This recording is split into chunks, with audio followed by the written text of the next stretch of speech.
Let's begin.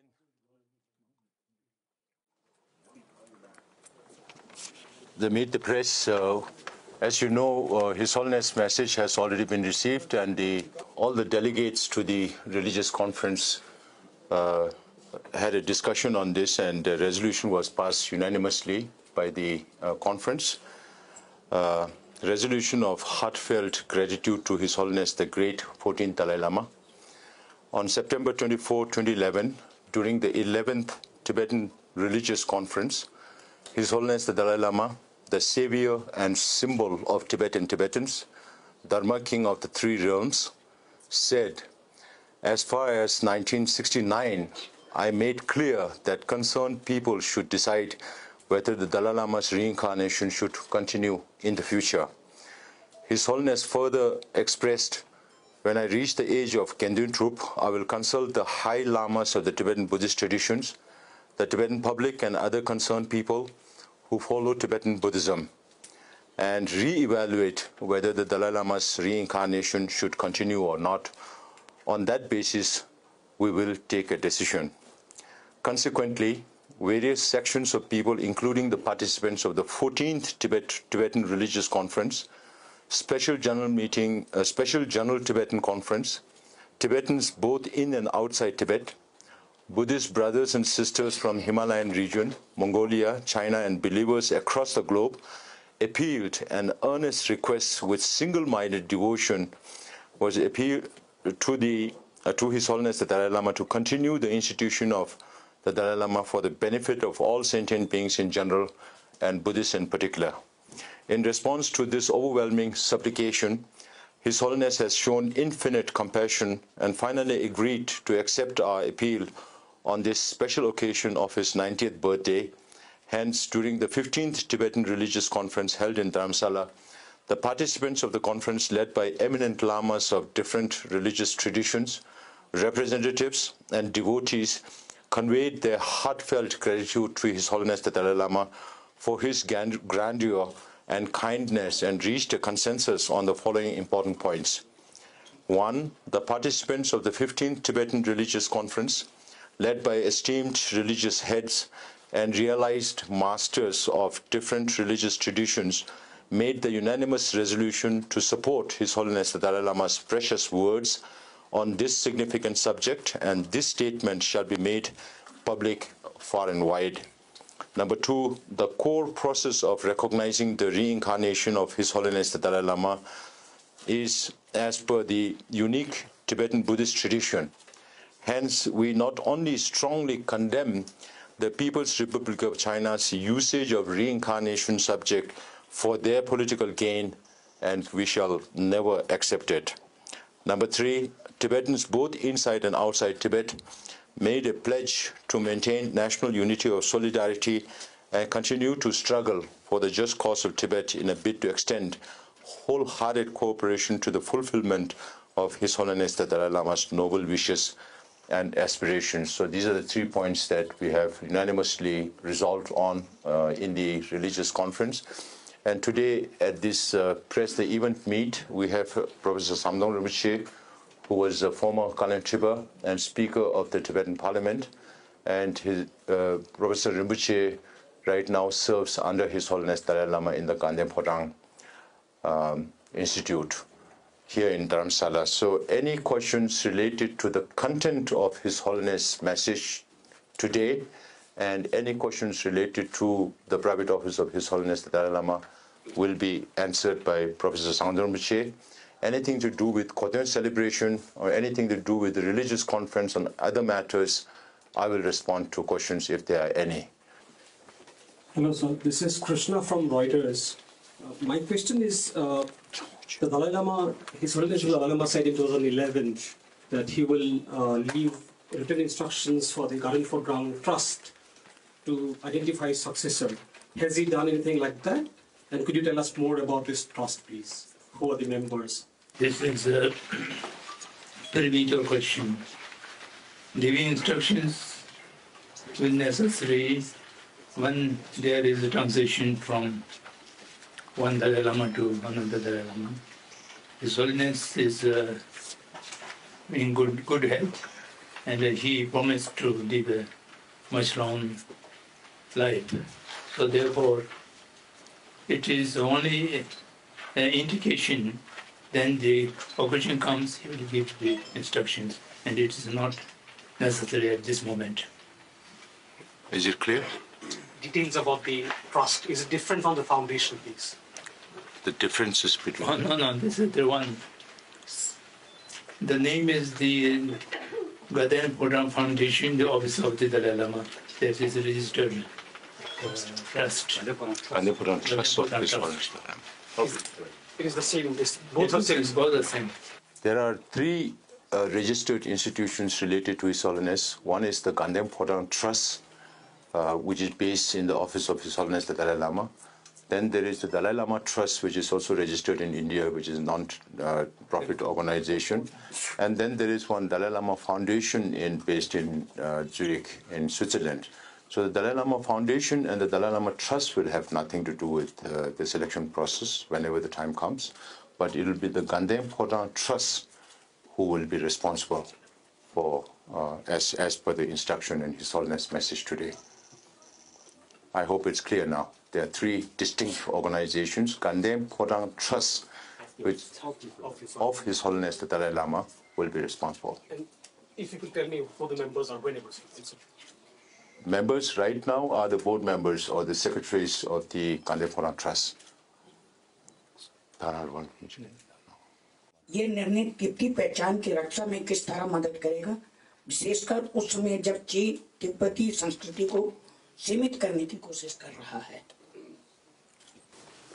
गाden Phodrang trust इस समय स्वाधीन देश में है, भारत में है, यहाँ पर कोई चीन की पहुंच नहीं है। जब तक तिब्बत पर्शियन का समाधान नहीं मिलेगा, तो ये गाden Phodrang ट्रस्ट भी भारत में ही रहेगा या स्वाधीन देशों में रहेगा। तो इसलिए इसमें कोई चीन की पहुंच होने की आशंका अभी तक तो नहीं है, भविष्य में नहीं रहेगा। Sarah Hussain with the BBC. I guess I'm just looking for a little bit more clarity. Will there be another sort of message from His Holiness in terms of who the successor may be, in terms of, where this person may be born, or are we to interpret that his past messages of, that the next Dalai Lama will be born free is sort of the most, in terms we're going to get, of prescription? No, there is no any other message. Whatever instructions are to be given, it will be internal document that will be given when the time comes to the authorities of the Gaden Phodrang Trust. And whatever is to be announced for the public, that is already done, which is announced today through the Conference of the Religions. Mujib Marshall with the New York Times. Professor, the Holiness has said before that my reincarnation will be born in a free country. Does that principle change in the emphasis today on the traditional process? That is one thing. And the second, does that completely rule out the possibility where he has said it could be an adult that is selected in my lifetime, it doesn't necessarily need to be a man? Does that completely rule out those possibilities, the emphasis in today's statement on the traditional process? There's no contradiction between the traditional process and whatever they said earlier. To born in a free country, there's of course little bit did not get freedom. When the time comes, His Holiness shall have to take reincarnation. And traditionally, any adult or any gender can be recognized. So there is no contradiction between tradition and what His Holiness have said in earlier occasions. Morning. This is Manish Kumar Jha. To Sikyong, this is a historic occasion. I understand we're talking about the next phase, the continuity of the institution of the Dalai Lama. But I would like you to comment on your struggle and your resolution for the Tibet. How the movement, is there a significant shift in your position for the Tibet, the fight against Chinese operation in Tibet? Would you like to comment on this occasion today and any shape and framework of furthering your movement in this regard? Thank you. The middle way policy is the set policy that was proposed by His Holiness the Dalai Lama, approved by the majority of the Tibetans at that time, way back in 1996, and then it was unanimously adopted by the Tibetan Parliament in exile. So this cannot be changed by one person just because I'm the Sikyong. I cannot change the position, or the Parliament by itself cannot change the position if we need to. There has to be a process of referendum if we have to change the policy of the Central Tibetan Administration resolution in resolving the Sino-Tibet conflict. So there are a lot of questions being asked about what will happen during the interregnum if there is going to be a reincarnation in the future. That I have said many times that His Holiness, not even 1 year after coming into exile under very difficult circumstances, introduce democracy and had the foresight to prepare the Tibetans, to empower the Tibetan, ordinary Tibetans to take up responsibility for the cause, because of which even an ordinary person like me could be in this position. And His Holiness, since 2001, after the election of Professor Samdhong Rinpoche as the Kalon Triba, has said he's semi-retired. And then 10 years after that, in 2011, His Holiness devolved all his political and administrative responsibilities. My predecessor took over as Sikyong for 10 years. This is my first time. We just finished our 4th year. So this trend will continue, the political system of governance and the struggle, the same democratic set will continue even in the interregnum, if that is one of the questions that you're also asking. And lately, there have been any interaction with the Chinese authority and Tibetan authorities? We have always said that there are some back channels which are not official. Back channels are not official. If we see a good prospect of resolution of the Sino-Tibet conflict, then it's possible that we will try harder. But right now, if you look at all the policies and programs that the Chinese government had laid down in Tibet, it's all aimed at destroying the identity of the Tibetan people in the belief that if there are no nationalities, then there are no nationality issues. So this is what Xi Jinping's government is doing, targeting Tibetan language, Tibetan religion, which are the basis of Tibetan identity. Tibetan language is one among the 15 oldest languages in this world. We have always said that we are proud of being a repository of one part of ancient Indian wisdom, rooted in the values of ahimsa and karuna, nonviolence and compassion. So there won't be any shift in the position till such a time that it warrants, and it will be done as per the charter of the Tibetans in exile. Sir, this is Raghavendra Rao from BBC News. Two quick things.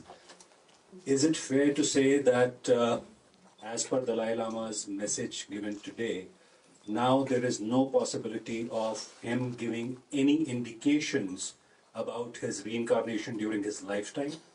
And second, what does this mean? I mean, how should the Tibetan people should take this? I think you have not read the message properly. Today's message is his acceptance for the continuity of the Dalai Lama institution. In 1960s and 70s, he proposed that the Dalai Lama institution should be ended.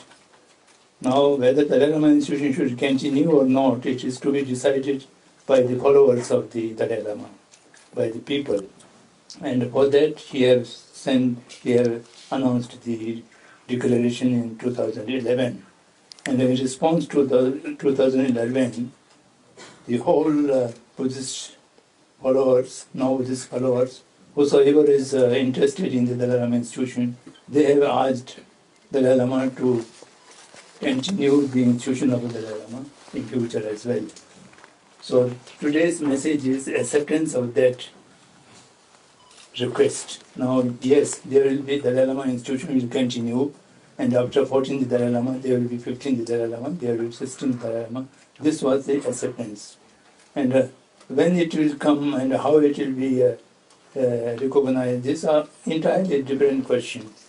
When the time comes, he will give instructions as mentioned in the earlier declaration. Hello, I'm Navodita Kumari from France 24. Do you anticipate an opportunity or any plans for His Holiness the Dalai Lama to visit Tibet in the near future? And how important it is for him to do? I think it's entirely dependent on Chinese government. Previous times they expressed their interest in inviting His Holiness the Dalai Lama to China and Tibet, and His Holiness has at many occasions expressed his wish to visit China and Tibet if it's possible. But the Chinese government put this condition that if His Holiness comes to China or Tibet, he should stay back. And His Holiness' response is, if I get to go to Tibet and China, I will go, but I will not live there because there is no freedom there. And I think this is also connected with the reincarnation when His Holiness says that I will be born in a free world. So we still don't know whether this is possible or not. You all know that His Holiness these days travels only 2 times in a year, once during summer to Ladakh and another during winter in another place. Last time it was in South India. So His Holiness can still manage to travel to Ladakh, and the altitude of Ladakh is similar to Lhasa. So if there are opportunities without preconditions, I'm sure, depending on His Holiness' health, it will be decided accordingly. Nirmal John from the Economic Times. Does the emphasis on past traditions emphasize that the next Dalai Lama could be born in Tibet only? There is no traditional kind of restriction. Dalai Lama should be born in Tibet. Dalai Lama born in Mongolia, the third one, and Dalai Lama born today in India, the sixth Dalai Lama, and there's no nationality or geographical boundary. Wherever it's necessary and wherever it's opportune, he will born in that place. Tenzin from Payul. So my question is, I have 2 quick questions on the 15th Tibetan Religious Conference. Can you confirm whether His Holiness the Dalai Lama is expected to personally attend or address the conference, which will be running till July 4th? And the second question is, His Holiness have said that Buddhists from Asia, including mainland China, have written to him earnestly requesting that the institution of Dalai Lama to continue. So did the CTA make an effort to invite any Buddhist leaders from the mainland China?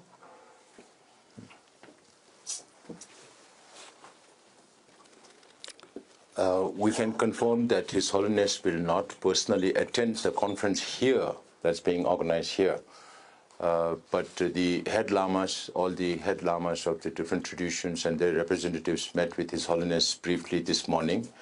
And there will be another occasion day after tomorrow on the 4th morning at 8 o'clock. All the head lamas of the different traditions and all the delegates to this conference will have an audience with His Holiness.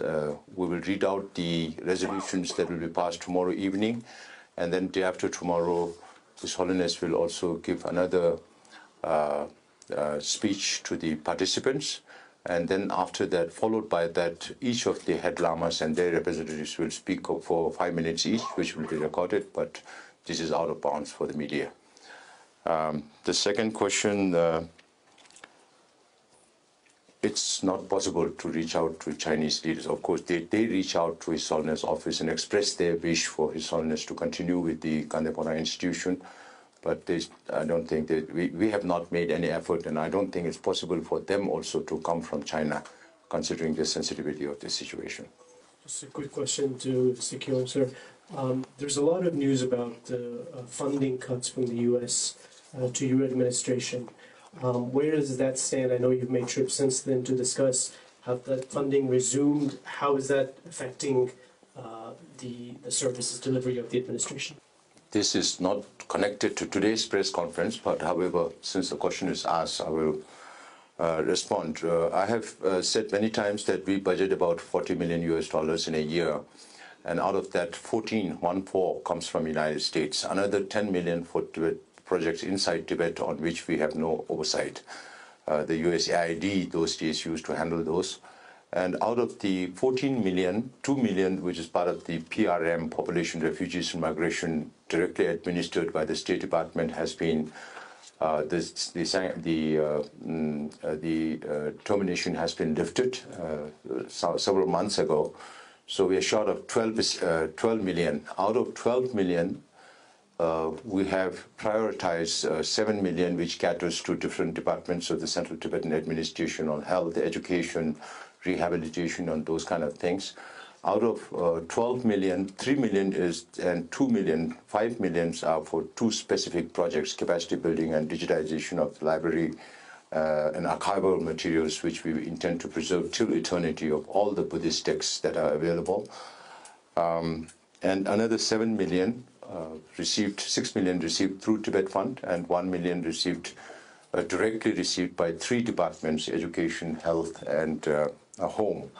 Have been. I'm happy to inform you that the U.S. government has decided to lift the termination and decided to cover the 7 million for the Tibetans in exile. We received this communication just day before yesterday. On Mujib's question on the funding cuts, if you could give us a little bit more clarity that does the cuts leave you in a very difficult position to run the administration?